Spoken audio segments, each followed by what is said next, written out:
Бир үй 35 000 доллар турат дейли да. Ошол 35 000 долларды 7 жылга бөлүп салганда ар бир айга 5 000 доллардан тура келип атат, туурабы? Биз строительствону канча жылда бүтүрүп атабыз? 3 жылда бүтүрүп атабыз. Значит, могу жылы 3 жылда биз строительствобуз бүтүп атат. 15 000 доллар. Адам 35 000 доллар төлөш керек эле, 15 000 долларды төлөгөндө уже үйдүн акчасын төлөп, үй бүтүп атат да. 5 000 долларды төлөгөндө монолитный система бүтөт бир жылда. Кайра 5 000 долларды төлөгөндө общий фасадный работа, внутренний работа, общий 15 000 долларды төлөгөндө үйү бүтүп, үйдүн ичине кирип жашап атат адамчы. Калган 20 000 долларды кайра 4 жылда төлөп атат да. Бул азыр мисалы үчүн бир жерге барып үй алыш үчүн 30% взнос төлөй турган болсоң, значит, сен 15 000 долларды төлөп туруп, кайра мына жак жылды күтүшүң керек болот да. А бизде наоборот. Бизде ошол 30% пайызды 3 жылда акырындан бөлүп берип, мына үй бүткөнгө чейин, мына грубо 40% дейли, 40% акчаны төлөдү, үй бүттү. Бирок 5 000 долларды төлөгөндө адам карайт, гарантия. 5 000 долларга монолитный канчанчы этажга келди, кайсыл жери бүтүп атат, уже адамга көз көрүп атат. Эми строительство жүргөндө барган сайын карап көрүп турат да. 5 000 долларды бир жылга бөлүп салсаң, айына где-то 400 доллар, туурабы? Айына 400 доллардан бир жылда 5 000 долларды төлөдү, уже монолит жумушу бүттү.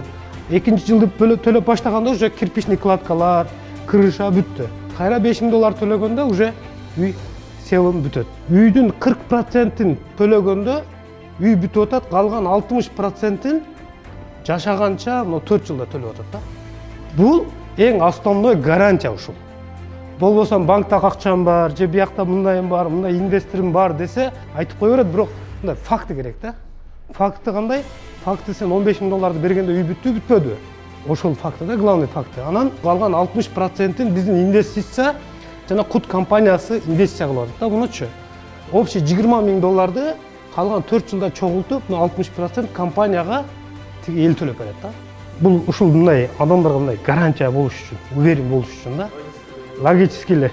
Башка жерге барганда 35 000 доллардан 15 000 доллар төгүп атасың да. Биз ошол 30%-ы шашпай 3 жылда төгүп берип атабыз. А бул жерде 15 000 долларды берилди сага, ошол 15 000 доллар ошол объектиге жумшалып атат да. Ошону түшүнүш керек да адамдарчы. Акчасын алдаткан адам бүт адамдардын баарын жаман көрөт да.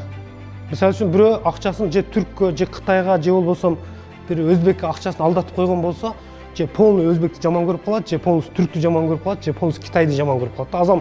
Адам өзү ошондой жаралган да. Азыр арабыздан бир строительный компания бир адамды алдап кое турган болсо, бүткүл строительный компаниялар жаман көрүнүп калат да. Туура түшүндүрүш керек да элдергечи. Биз жумушту только мына айлык төлөмдөрүнүн иштин жүрүшү менен гарантия берип атабыз. Биз акчасын алып коюп жөн отурган жокпуз да.